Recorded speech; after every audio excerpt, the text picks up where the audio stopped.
squads who've come from all around the world and made themselves available, not just for the game, because it's more about than just the game.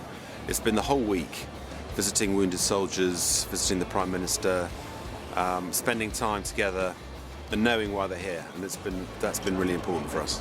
This was a concept that we brought in a couple of years ago, Help for Heroes, and we had amazing response, 50,000 people at Twickenham, and really it's a chance for rugby to show what our armed services mean. You know, unfortunately we're at war all around the world, and often sportsmen, particularly rugby players, are put up on a pedestal as being heroes, but to be honest, the real heroes of our country are the servicemen and women that put their lives on the line, not just their reputations. And often those lives come, have terrible consequences. They come back from war, especially with IEDs and all the things going on out in Afghanistan and Iraq, with often having lost limbs. So what we're trying to do is raise money, raise awareness for Help for Heroes. It's a fantastic charity, and it's been a great week. It's been a real throwback to what rugby used to be like 20 odd years ago, where guys would turn up because they wanted to, not because they were being paid to. The rugby community's gone very much behind this cause to support people who put themselves in harm's way for us, and to help in their rehabilitation and recovery. And it's the right thing to do, and we're bowled over by the response we've had from the rugby community at large. To see guys travelling across the world to come out here in Twickenham. And I was involved in the last fixture, which is about 3 years ago now, coming up to 3 years ago, and the goodwill, the warmth and the emotion shown towards the participants, but more importantly towards the guys and girls who've suffered life-changing injuries, really is very emotional.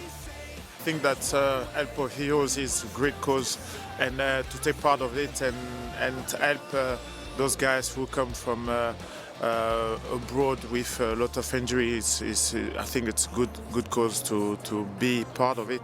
Rugby in particular is really important to share the passion, and also to share how we can help each other to improve and to get better in life. And this is one of the things I have in my mind since I've been playing for 20 years, and just ask for support, ask for help each other, and we are there for this. I hope it's not old school philosophy, but rugby philosophy for forever.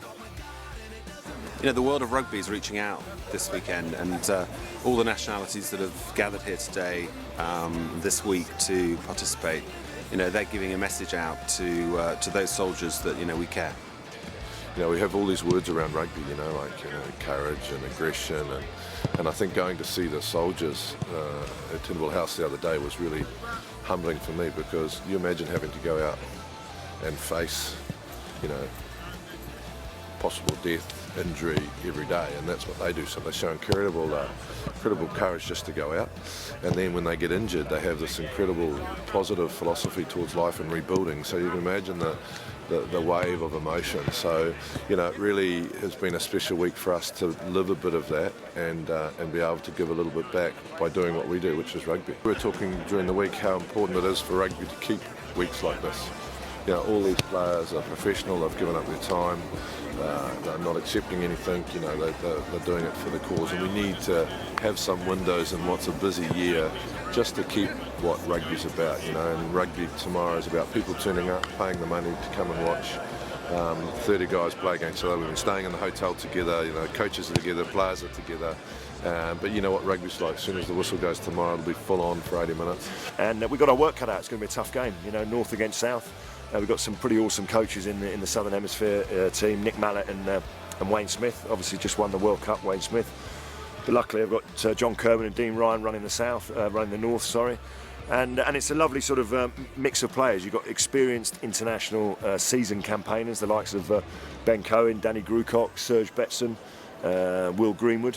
You've got young up-and-coming players, some stars of the future, and then you've got the servicemen as well, who are, looking forward to having one of the greatest days of their life here at Twickenham. So it's great to be back, mixing with old friends, meeting new friends as well, and hopefully we'll have a day that will do our servicemen and women real justice and real honour. When push comes to shove, we're gonna sing it with love.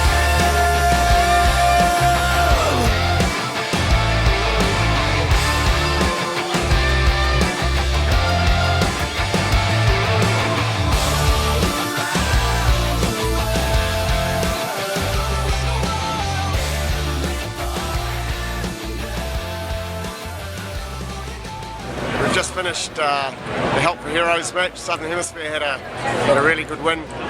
Just a great match to be involved with. Great week actually in London. Very emotional. Great cause.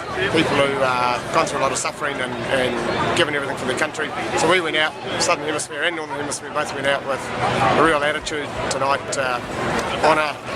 Honour those people, honour the wounded vets as best they could, and that was done with passion on the field. So it was a fantastic game, and really proud and privileged to be a part of it.